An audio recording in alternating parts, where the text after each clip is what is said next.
Okay. Okay, good morning, everybody. Can everybody hear me okay? Online? Yeah? Okay. It's just gone 9:30, so we'll just make a start. Just before we go into the agenda per se, you'll be aware that Pete Waterman is due to retire in May. I know he doesn't look anywhere near retirement age, but just a few words for me as the convener. Pete's been assessor since 2014, having previously been the depute, and he's obviously felt that this is the right time to go and enjoy his retirement. He's looking forward to travelling the world and will be jetting off to Corfu just a week after he retires. I'm really jealous about that, especially with the hot weather. Other than that, Pete is looking forward to a restful time, a lot of lie-ins, because you'll not obviously have to get up for work any longer, so you'll be enjoying that and no pressure. So there's obviously a benefit to retiring. He's also looking forward to spending time with family. Now, Pete will be missed not just by colleagues at the Valuation Joint Board, but also members of the various bodies he's a key member of. He's a key member of the Falkirk Council's core election team, the Electoral Registration Board, and of course the Scottish Assessors Association, of which he's president of this year. Now, Pete is well loved and respected and will be a huge hole in the landscape when he leaves the organisation. I've been involved with the Valuation Board since 2007, and I would just like to personally thank Pete for all his help and support over the years and wish him all the best for his retirement, and I'm sure you will all share in these words as well. I'll give over to Pete just to see if he wants to say a few words, and then we'll go on to the agenda. Pete? Thank you. Thanks very much. That's the very kind words. I appreciate it. I've really enjoyed my time as assessor. I've been with the board, Central Regional Council, and then the board for 32 years. It's been a dream job, and certainly my last 10 years as assessor has been particularly rewarding, and I really appreciate the support the board have given me over those 10 years. So thank you. Thanks very much, Pete. Councillor Balfour, Could I quickly say, I'd just like to thank Pete for his public service, and in particular in the last few years taking us through, which has been challenging for all of us, COVID and the office move. And really wish him the best in his retirement and his globe trotting. And I hope you really enjoy your holidays. Meet the best of your retirement. So thanks, Pete. Thank you. Thanks, Donald. David? Thanks, Alan. As a previous board convener, I would also like to thank Pete very, very much for all his help and support at the time, and also just wish him the very best for the future. Thanks very much, David. Thank you. If there's no other comments from members, we'll just move straight on to this morning's agenda. It takes us on to apologies. Brian, any apologies or substitutions? Some apologies, convener. We've got Councillor Kenny Errol from Clerks. So we've got Councillors Sarah Patrick, Anne Ritchie and Jim Robertson from Falkirk Council have also submitted their apologies. Okay, thanks very much for that, Brian. That takes us on to any declarations of interest from members at this point. I don't see any hands up. I'll take it that there's none at the moment. Takes us on to item 3, the minute of the meeting held on the 17th of November 2023. Can we agree the accuracy of the minute? Agreed. Thank you. Takes us on to item 4, the revenue budget for 2023-24, and that's a review as at 31st of December 2023. Lindsay or Elizabeth, who's taking this one? Okay, thanks, today. Elizabeth. Thank you. Thank you. So this report provides the board with the forecasted financial position for the year to 31st of March as at December 2023. At Q3, the report shows a forecast underspend of £70,000, which is an adverse movement of £14,000 since last reported. Table A shows detailed underspends which show that employee costs are underspent by 117,000, mainly due to challenges in recruiting to vacancies. This also includes £31,000 of new burdens funding, which will be earmarked for year-end for use in 24-25. Within supplies and services, there are variances net of income of 47,000 and details are provided within the table. Section 3 provides details of the variance movement since last reported in October of 14,000. 12,000 of this relates to the creation of a provision for dilapidations at Glendevon House. We sought advice from our surveyors and they advised that at the end of the 5 years, which is a mid-break point, a reasonable estimate would be £60,000. So we're spreading that at £12,000 over 5 financial years. I'm happy to take any questions. Thanks very much, Elizabeth. Just a quick question from myself. The £117,000 of underspend, is that just going to get added to the reserves fund? Yeah, it just falls to reserves at year end. I mean, it's 117, but it's netted off with overspends and supplies and services. So the overall underspend is 70 and that goes to reserves. Right, that's fine. Thanks, Elizabeth. Any questions, David? Yeah, thanks, Convener. Just a couple of quick questions. On page 12, it mentions annual fee for telephone system. I just wondered if that was cheaper than previously, since you're now in the new building.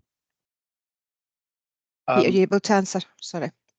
Yeah, it doesn't make a lot of difference because we moved to an internet-based system. So we made a saving when we moved away from a landline system onto an internet-based system, and it's the fees based on the number of users for the system. Right, okay. Just another quick question. It says there at the bottom, refund on disposal of computer equipment. Can you give me a wee bit of information on that? Yes, we had surplus. I think when you move, you clear out. There was some surplus IT kit. We have to get it disposed of to make sure all the data and everything's destroyed, but we also get some money back because they're able to recycle some of the parts. So we got a refund for some of the parts on the computers that we disposed of. Okay, that's great. That's great. Thanks, Convener. Okay, thanks, David. Any other questions from members? I don't see any hands up. Nope. Agree the report? Agreed. Thank you. That takes us on to item 5, the proposed revenue budget for 2024-25. Elizabeth, are you taking this one as well? No? Lindsay? That's me this morning, Convener. Okay. The report details the proposed budget for consideration and makes recommendations on the required requisitions from Falkirk, Stirling and Manager councils. The forthcoming financial year again continues to present a challenging financial position both for the board and its constituent authorities. On that basis, when preparing the budget, as in previous years, any pressures are looked to be mitigated through savings. The movement in expenditure budgets is set out in Table 1 of the report, and after netting off pressures and savings, expenditure is increasing by 153,000, which includes the uplift for the recurring cost of the 23-24 pay award and an estimated 3% uplift for 24-25. The report notes an increase in the additional funding from the Scottish Government relating to Barclay pressures, taking the total to 348,000, and this has been included in the overall funding position. However, we have just been informed that this may be lower and are awaiting confirmation of the detail to assess the impact. So any variation would be adjusted through uncommitted reserves and reported back to the board at the next meeting. In setting this budget, reserves are being maintained within the previously approved level of between 3 and 6%. For 24-25, this equates to 135,000 and 4.3%. We have felt it prudent to keep reserves at this level to offset any future reductions in funding and additional pressures, particularly in relation to the pay settlement. Details of the earmarked reserves are contained within Section 6 of the report. The requisition amounts for each constituent authority are set out at Table 4, and in order to balance the budget, there has been an increase of 4.5% to the level of payments for this coming year for each authority, which is a monetary increase of 133,000. Section 5 of the report also sets out the assumptions going forward in calculating an indicative budget gap. There is an extreme amount of uncertainty around future funding and funding for Barclay. Table 3 sets out the indicative funding gap, showing the positions for the 5 years to 28-29, and updates on these assumptions would come forward to the board at future meetings also. In addition, I just want to take this opportunity to update the board in terms of the audit of the 22-23 annual accounts, to say that this has now been finalised and the accounts have been formally signed off by the convener, the assessor, myself and external audit. And there were no changes to the figures in the accounts as a result. I'm happy to take any questions along with the assessor on the report. Thank you. Thanks very much, Lindsay. Now, I know from a Falkirk perspective that we just passed the requisition at our budget meeting the other day there. Have the other two constituent authorities done the same, or have they still to do that?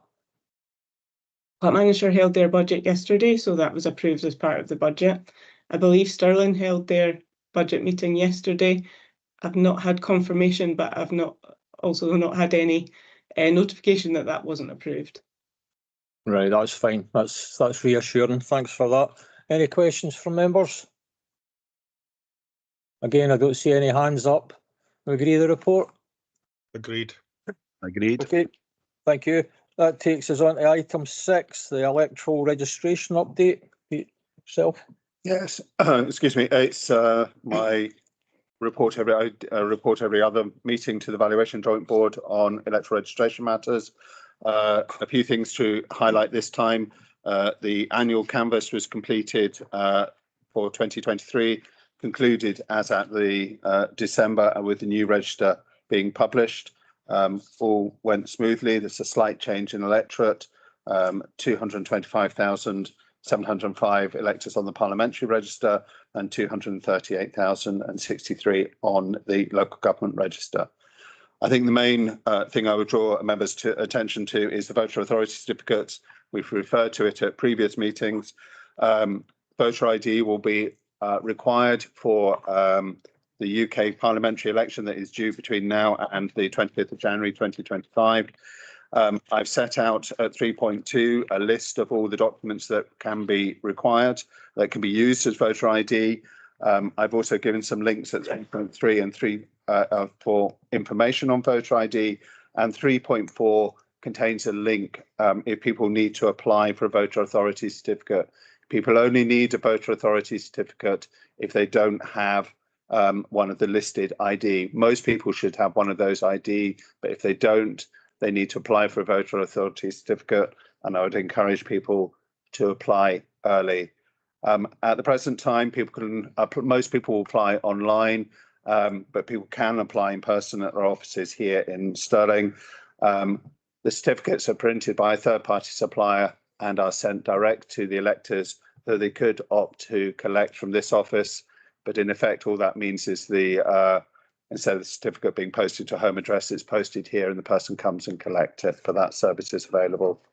For those anonymous electors who aren't postal voters, they need what's called an anonymous electors document, and we have contacted those electors and advised them and encouraged them to apply for their AED. The other change that is coming in is you're able to apply for an online absent vote. No, you can apply online for an absent vote for UK parliamentary elections. It doesn't apply for Scottish Parliament and local government elections. They have to be made by way of a paper application form. I've put the links as to how people can apply for a postal vote online for the UK election. The important thing to note for UK elections is that people must now supply their national insurance number as part of the application process. If they can't supply the national insurance number or it doesn't match, we will require them to provide us with documentary evidence or an attestation to support their application. So that's quite a significant change, and it's really important that the right forms are used when encouraging people to apply for a postal vote, and I would certainly encourage people to apply online. Proxy voting is also changing for the UK election. So previously, somebody could be a proxy for 2 electors or an unlimited number of electors if they were family members. That has now changed. People can only be a proxy for up to 2 ordinary electors, UK-based electors, or up to 4 electors if they are a service elector or an overseas elector. We have also had to terminate any existing proxy voters for UK elections. We don't have a huge number. We wrote out to them all by the 31st of January, telling them to reapply. Anybody who hadn't reapplied by the 31st of January lost their right to vote by proxy. We then advised them and have issued them with a further form if they wish to apply for a proxy vote for UK elections. Yet another change that is coming in for the UK elections has been the change to the overseas electors franchise. Previously, you could only be an overseas elector if you had been on the electoral register within the last 15 years and were a British citizen living abroad. The 15-year rule has now been removed, and people can apply if they've been registered at any point on the electoral register, or if they weren't registered, if they can prove they were previously resident in our area. And that has to be their last registration or their last residence in the UK. We've had a significant increase in applications following that change on the 16th of January, and some of them have gone back. So we've had one elector who's been away for the UK for more than 50 years who's applied, so we're having to go back and check registers, historic registers, as part of that process. Some other work that we have been involved in, we promoted the Electoral Commission's Welcome to Your Vote Week. We supported Stirling Council in the running of the Dunblane and Bridge of Allen by-election. And we are responding via the Scottish Assessors Association to the Scottish Government's consultation on their electoral reform bill. That's a quick run through on electoral matters, and I'm happy to take any questions. Thanks for the report, Pete. Just in relation to the postal vote situation, are we still seeing a steady increase in postal vote applications? It is, I would say it is steady at the moment. We're getting a steady flow. We haven't seen yet the uptick that you normally get. If an election begins to look like it's going to happen, we normally see an uptick in applications. I would say at the moment it's just running at business as usual, but it just needs a hint of an election to look like it's on horizon. We normally see an uptick. That hasn't happened as yet, but no doubt that obviously that will happen at some point in the next few months. Okay, thanks, Pete. Donald? Just a quick question, Pete, to improve my own ignorance, but 3.5 anonymous voters. Can you tell me a little bit about that client group and the process and whether they require voter ID? Yeah, we have relatively few anonymous electors. They're people whose safety is at risk if their name is actually published on the register. So whilst we hold their name and details, it just appears as a elector number and an N on the register. They need attestation from a social worker or a police officer, or provide some form of court. There's a list of court documentations just to prove that they are at risk. And because their name doesn't appear on the register, they can't vote using any other ID because there's nothing to match up. So we have to issue a statutory anonymous electors document that relates to that elector number. So it is really important if they want to vote in person, they do need that document. But they don't require photo ID to you? No, we provide them. We provide the photo ID through the document has their photo on. I think we've only got less than 5, I think, on the register. It's not a large number. Any questions from members online? Don't see any hands up. No. Oh, Robert, yeah. Hey, thanks, Chair. I just wanted to ask if there's going to be a media campaign nationally to let people know what forms of photo ID they might need for elections coming up. How are we going to promote that? Yeah, we're working with the 3 councils as to what we can do to promote locally the awareness. The Electoral Commission has produced a variety of media devices, media tools that we can use, and we're promoting it that way. The Electoral Commission have undertaken that they were certainly ahead of as soon as the general election is called, they will run a national television advertising campaign. We're trying to persuade them to do something a little in advance because the timetable can be quite short, 5 weeks, 6 weeks, and you could get a large number of people applying at the last minute. But I would like to think they might do something earlier, but they haven't committed to that at the moment. They've just committed to a national campaign as soon as the general election is called. Thank you. Thanks, Robert. I don't see anybody else's hand up at the moment. Can we agree the report? Agreed. Okay. Agreed. Thank you. That takes us on to the last item on the agenda this morning, item 7, appointment of assessor and electoral registration officer. Bryan? Yeah, thanks, Convener. Yeah, this is just a follow-up report to what you started the meeting with, just to formally confirm that he has intimated his intention to retire from the 17th of May, and just advising the board that the appointment of a successor and, if need be, an interim assessor would be undertaken by the Appointments Committee. The Appointments Committee will be supported by an HR officer from Clackmannanshire Council, and also a representative from the Scottish Association of Assessors. We have confirmation of the name, but until the timetable's established for that, we need to make sure that the person's able to meet those dates. So that's the background, and that's the main part of the report. The other part, though, is that the Appointments Committee was set up at the first meeting after the elections, and since then there's been a change in the Depute Convener position, which has resulted in a vacancy existing for a member from Falkirk Council.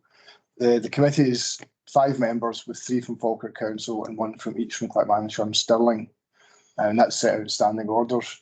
So the main purpose of the report is to ask members to nominate a representative from Falkirk Council. Can you maybe just confirm, Bryan, who actually is? Sure, yeah.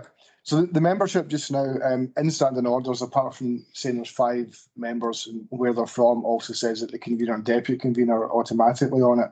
So it's yourself, the deputy convener, Provost Bissett from Falkirk, and representing Stirling is Councillor Henke. So there is one more vacancy for Falkirk Council, as I say. David, you like to comment? Yeah, I would like to nominate Councillor Deakin. Chair, I'd like to second that. Okay, that's fine. Anybody otherwise minded? No. Congratulations, Bryan. Welcome to the appointments panel. Thank you very much, and thank you for the nominations and support. You got anything else to add at this point, Bryan? No, that's all the business from this report. Thank you. Okay, thanks very much, Bryan. That concludes the formal business for this morning's meeting. Thanks very much for your attendance, everybody. Thank you. Thanks very much, Chair. Thank you, everyone. Please take care. Cheers, folks. So